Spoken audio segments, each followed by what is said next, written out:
สบายดีสวัสดีค่ะ FC เบิร์ดสุขุสุขคนจ้ามืดเด้อ FC เอ้ยมันมีไฟอยู่ดอกแต่ว่ามันบ่สว่างเนาะตอนนี้ก็คือบรรยากาศแบบว่าฝนตกทั้งวันทั้งคืนพี่น้องตกมา3 วันแล้วและตอนนี้ก็คือระดับแม่น้ำเนาะแม่น้ำเซโดนเนาะแม่น้ำที่แบบว่าไหลผ่านหมู่บ้านป้าเนาะเป็นสาขาแม่น้ำโขงน่ะ มันขึ้นสูงอีกประมาณ500-600 เมตรกว่าจะถึงบ้านป้าเลยเนาะเพราะว่าบ้านป้าอยู่ริมแม่น้ำพอดีถ้าสมมุติว่ามันตกอีกอะตลอดเลยอะตกอีกประมาณมื้ออื่นเนาะวันที่13หรือ14เนี่ยถ้าตกฮอด14เผลอๆมันจะท่วมมื้ออื่นน่ะทุกคนเพราะว่าเมื่อวานป้าถ่ายน้ำอะนะป้าถ่ายน้ำบ่ได้ขึ้นสูงขนาดนี้แป๊บเดียวป้าไปเบิ่งมื้อนี้เนาะป้าไปเบิ่ง ขึ้นจะฮอดนี่แล้วมันแบบสูงเท่ากันกับตลิ่งแหละทุกคนและตอนนี้ก็คืออ่าระดับน้ำน่ะถ้ามันขึ้นสูงเท่าตลิ่งก็คือแบบว่าแป๊บเดียวมันก็เลยมาเนาะอีกอย่างหนึ่งบ้านป้ามันเป็นแบบมันอยู่โค้งพอดีโค้งของแม่น้ำพอดีน่ะถ้าสมมุติน้ำมันมาแรงๆมันก็คือแบบท่วมเลยอะนะมันก็คือแบบท่วมบ้านเลยเนาะมันท่วมตอนนี้ก็คือแบบว่าเหลือประมาณ500-600 เมตรนะประมาณนั้นเนาะอันนี้ป้าก็ บ่แน่ใจว่ามันเหลือประมาณนั้นหรือจั่งใดเนาะแต่จั่งใดมันก็บ่ถึง1 กิโลดอกทุกคนมันไกลแรงมันจะท่วมบ้านแล้วตอนนี้ก็คือแบบเท่ากับว่าตัดขาดโลกภายนอกเนาะเท่ากับว่าตัดขาดกับโลกภายนอกแล้วเพราะว่าหยังเพราะว่าการสัญจรก็คือเป็นอัมพาตเลยไปไสมาไสบ่ได้เนาะบ่สามารถไปได้ก็คือจะไปโดยการนั่งเรือโดยการขี่เรือไปก็แต่ว่าน้ำหลายขนาดนี้ก็คงจะบ่มีไผแบบว่ากล้าที่จะแบบว่า ใส่เลือกข้ามฝากเนาะแม้กระทั่งบักอิหยังซี้น่ะที่ป้าเคยถ่ายตอนที่ไปตลาดไปเมืองโค้งอิหยังซี้น่ะก็คงแบบว่าถ้าน้ำมันขึ้นสูงเขาก็คงจะแบบว่าบ่กล้าเอาบักข้ามฝากนะเนี่ยน้ำจะฮอดเลยดึงได้เลยบ่พ่อป้อมจะเอาขึ้นแล้วบ่แหน่มันสิบ่ไปน้ำน้ำแล้วบ่ซะโอ้ยเหือกคือดากคืออันนั้นเอ้ามันแตกแต่เฮิงแล้วบ่ลืมสังเกต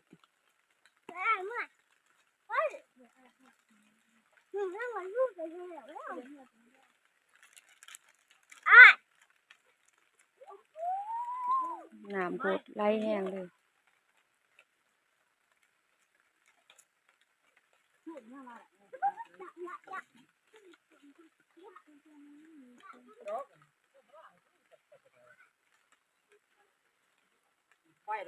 อันนี้ก็คือเนี่ยแค่นี้ก็จะหอดบานเลย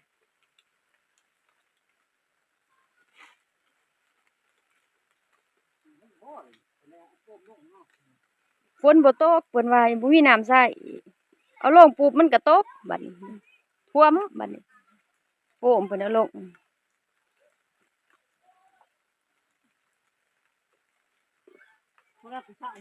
ตกอีกตอนแรกนี่จะได้กระท่วมจะได้กระขึ้นกรณีขนาดเขาเดียวนี่ยังขึ้นฮอดอีกบางยามมายืนเบิ่งนี่ยังบ่ขึ้นสูงปานนี้เลยน่ะเขาปล่อยเสื่อมเขาบ่ปล่อยเสื่อมนะปล่อยแล้วบ่ปล่อยคือกันเหมือนกันนี่แหละเคยนกนี่มันจะท่วมได้พ่อเออมันมันท่วมบ่ได้ทั้งบ้านกล้าเขาเป็นที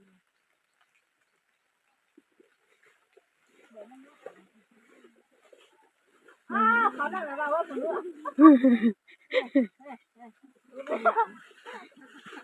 ซาอีหยังซาซา เขาก็คือตาบ่ทันเฮ้ยสิซาจะได้น้ำมันเก่าอยู่เอาจะได้บัดนี้เอาเกือบโบกก็ใส่บัดนี้สิทอดเกือบทิ่มเนาะ คือบ่กวดนะบ่สามนะ โอ้ถ้าคือบ่ใส่หม้อหัวจะเป็นขาวใช่เกิบนี่นะเกิบโบนปูนี่นะปูเสแอะนะเรื่องหนาห้วยหนาไปเลยใช่ไหมตายแท้ตายแท้ตายแท้มัน ท่วมแท้ๆท่วมคักๆโลดตกเบิดคืนเบิดวันปานนี้นี่เหลือแค่นี้ก็จะฮอดบ้านแล้วนี่นี่บ้านอยู่นี่เองนี่นั่นก็คือการน้ำที่มันเคยท่วมมันท่วมมาเรื่อยๆท่วมทุกปีตั้งแต่ว่าปีว่าเขื่อนแตกอยู่อันนั้น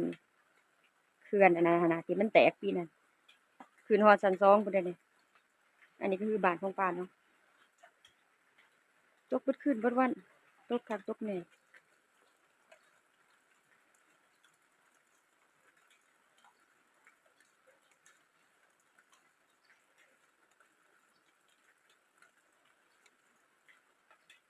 คือยืนอยู่หน้าเรือนพอดีทุกคนอันนั้นก็แม่น้ำเนาะทุกคนยืนอยู่ที่ป้าไปยืนตะกี้อันนี้ก็เป็นเรือนพ่อใหญ่แต่บ่มีคนอยู่ดอกเราไปอยู่ไทยเบิดนำลูกนำเต้าแล้ว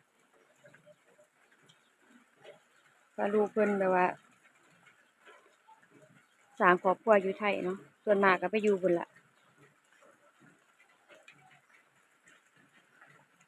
อันนั้นก็เรือนน้าสาวหลังเรือนน้าสาวตายแท้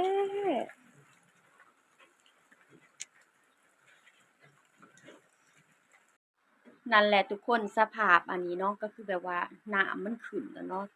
ตอนนี้กังวลที่สุดก็คือห่วงแม่เพราะว่าแม่เราป่วยเนาะป่วยแล้วบัดนี้ช่วยเหลือตัวเองบ่ได้แล้ว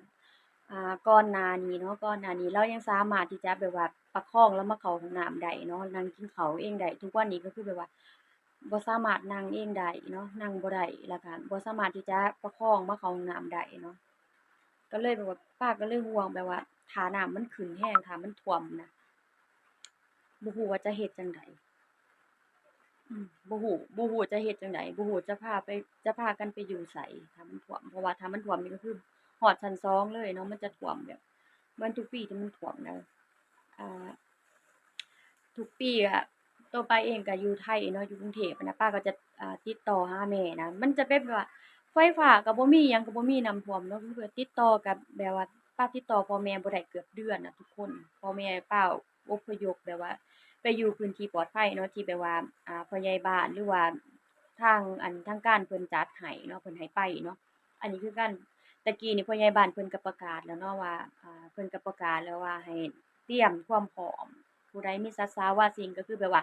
ให้เอาไปอยู่ในที่สูงเนาะเอาขึ้นไปโขกไปหยังซี้น่ะแล้วก็เตรียมสิ่งเตรียมของขึ้นไว้เก็บไว้ตาเตรียมไว้บ่แม่นสิว่าแบบว่าจั่งใดอะเห็นอยู่ว่าน้ำมันมาหลายแบบเนี้ยยังชะล่าใจบ่ได้เพราะว่ามันเคยท่วมทุกปีแล้วแบบว่าชะล่าใจบ่ได้เนาะใจเย็นบ่ได้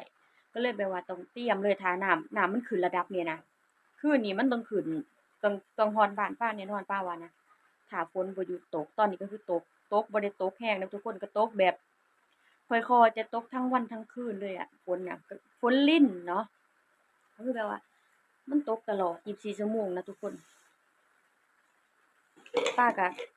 สบายใจอีกอย่างหนึ่งก็คือแบบว่าเอาน้องที่น่าไปส่งให้พ่อนางแล้วเนาะก็คือแบบว่าเอาน้องที่น่ากลับไปไทยแล้วก็ป้าก็สบายใจเนาะป้าจะได้บ่ต้องห่วงหยังหลายซี้นะอันนี้ก็ห่วงก็คือห่วงแม่แล้วก็ห่วงทรัพย์สินอิหยังจั่งซี้เนาะแบบว่าเรือนชานแหล้วแบบว่าน้ำมันท่วมบ้านป้านี่สร้างมาแบบว่า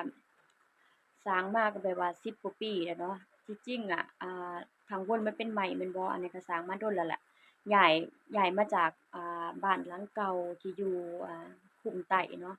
บ้านหลังเก่าจะเป็นหลังใหญ่แล้วก็ย้ายแบบว่า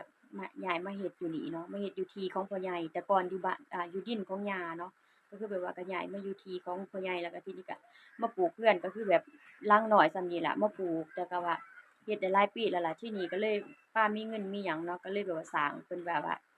เป็นบ้านปูนครึ่งปูนครึ่งไม้ให้เพิ่นนั่นน่ะ แต่ก่อนก็บ่มีปัญหาแต่หลังจากที่แบบว่าน้ำท่วมน่ะปลวกมันก็ลุยเลยทุกคนปลวกมันลุยแบบว่าตอนนี้ก็คือป้าย้านข้างบนน่ะอ่าย้านมันแบบว่าย้านมันอันนี้หล่นลงมาน่ะทุกคนเพราะว่าปลวกมันกินเนาะเพราะว่าเสาน่ะจะบอกว่าครั้งแรกตัดสินใจผิดพลาดก็พอเราแบบว่าค่อนข้างที่จะเสียดายเสาน่ะทุกคนเพราะว่ามันเป็นน้ำพักน้ำแห้งที่เราไปหาไปเลื่อยมาเองอะเนาะไปเลื่อยมาบ่แม่นซื้อเขาเนาะ เราก็เลยแบบว่าเสียดายเราก็เลยบ่ตัดบ่ตัดเสาใหม่ออกเฮ็ดเป็นเสาปูนซี้นะก็เลยแบบว่าเป็นเสาใหม่แล้วทีนี้หลังจากที่แบบว่าเกิดเหตุการณ์น้ำท่วมตั้งแต่ปีนั้นที่แบบว่าเขื่อนมันแตกมันแตกอะนะที่ปีที่เขื่อนมันแตกแห้งๆอยู่ลาวอะนะอยู่อันนั้นแขวงอันนั้นล่ะทีนี้มันก็เลยแบบว่าบ้านป้าก็มีปัญหาแบบนี้คือน้ำท่วมทุกปีเนาะน้ำมันจะท่วมทุกปีแล้วอีกอย่างหนึ่งเขาจะเอาปล่อยน้ำจากเขื่อนนั่นแหละมันก็เลยเฮ็ดให้น้ำท่วม และบ้านของป้ามันอยู่โค้งพอดีเนาะ เวลาที่แบบว่าเขาปล่อยน้ำมาจังซี้นะน้ำมันมวลน้ำมันมาแรงนะมันก็จะเฮ็ดให้แบบว่าน้ำมันทะลักท่วมบ้านเลยเนาะคือจั่งเห็นบ้านป้าอยู่ริมน้ำเลยทุกคนห่างจากน้ำประมาณ7เป็น100เมตรนี่เนาะตอนนี้ก็คือน้ำขึ้นจากแบบมันสูงเท่าตลิ่งแหละเนาะสูงเท่าตลิ่งแล้วบัดนี้ถ้ามันตกคืนนี่ป้ามั่นใจว่ามันต้องท่วมบ้านแน่นอนเนาะตอนนี้ก็คือแบบเดี๋ยวตอนแล้งก็สิปรึกษากับพ่อว่าจะเอาแบบใดเราจะไปอยู่ไสจะย้ายกันไปอยู่ไสอพยพไปอยู่ไสเอาเครื่องของขึ้นเนาะเอาพวกตู้เย็นตู้แช่อิหยังขึ้นไว้ชั้น2นะแล้วก็จะแบบว่า จะทำการแบบว่าหาหม้องอยู่ชั่วคราวก่อนเพราะว่าถ้ามีคนป่วยอยู่บ้านเนาะมันแบบว่าบ่สะดวกเนาะมันบ่สะดวกมันมีคนป่วยแล้วก็มีเด็กน้อยซี้นะบ่สะดวกก็จำเป็นที่ต้องแบบว่าเตรียมความพร้อมแต่เตรียมความพร้อมนะทุกคนอืมจ้ะทุกคนจ้ะจั่งใดก็ฝากกดไลก์กดแชร์กด Subscribe ป้าแหน่เด้อสำหรับคลิปนี้ป้าจะขอตัวลาไปก่อนเนาะทุกคนเนาะก็คือตอนนี้ก็คือแบบว่ากังวลหลายบ่สบายใจแม่ก็ป่วยอาการจะบอกว่าเลาป่วยน่ะ ค่อนข้างที่จะเป็นหลายเดือนแล้วเนาะทีนี้ก็คือแบบว่าเมื่ออาทิตย์หลังมานี้เนาะเราแบบว่าอาการเราสุดนะทุกคนแม่พาอาการสุดเนาะที่จริงอะเมื่อวานเนี่ยว่าจะพาเราไปปากเซ่นะไปโรงบาลปากเซ่เนาะแต่ว่าฝนมันตกก่อนเมื่อฝนมันตกรถเขาก็บ่กล้าไปเนาะทุกคนเพราะว่าถนนอิหยังมันก็บ่ดีทางมันก็ลื่นเนาะก็ย้านเกิดอุบัติเหตุสิสรุปก็คือบ่ได้พาแม่ไปรักษาบ่ได้ไปแบบ อ่าไปโรงบาลเนาะบ่ได้ไปก็คือแบบว่านอนอยู่บ้านนี่แหละก็คือแบบนี่แหละฝนตกฟ้าร้องบ้านป้าเนาะก็คือแบบว่าตัดขาดกับโลกภายนอกเลยแหละตอนนี้ก็คือแบบมีโทรศัพท์มีเน็ตอยู่ดอกเนาะแต่อีกหน่อยถ้าสมมุติว่าน้ำมันท่วมเขาตัดไฟอะป้าก็จะบ่มีโทรศัพท์ใช้บ่มีเน็ตบ่มีแบตโทรศัพท์จั่งซี้ทุกคนนะจั่งใดก็ฝากทุกคนเป็นกำลังใจให้ป้าแล้วก็อ่า คนลาวทุกคนเนาะที่กำลังจะแบบว่าประสบภัยน้ำท่วมตอนนี้เนาะจั่งใดก็ฝากทุกคนเป็นกำลังใจให้แหน่เด้อจ้าแล้วก็ฝากกดไลก์กดแชร์กด Subscribe กดติดตามมื้อนี้ขอตัวลาไปก่อนสบายดีสวัสดีค่ะไปแล้วจ้าทุกคนจ้า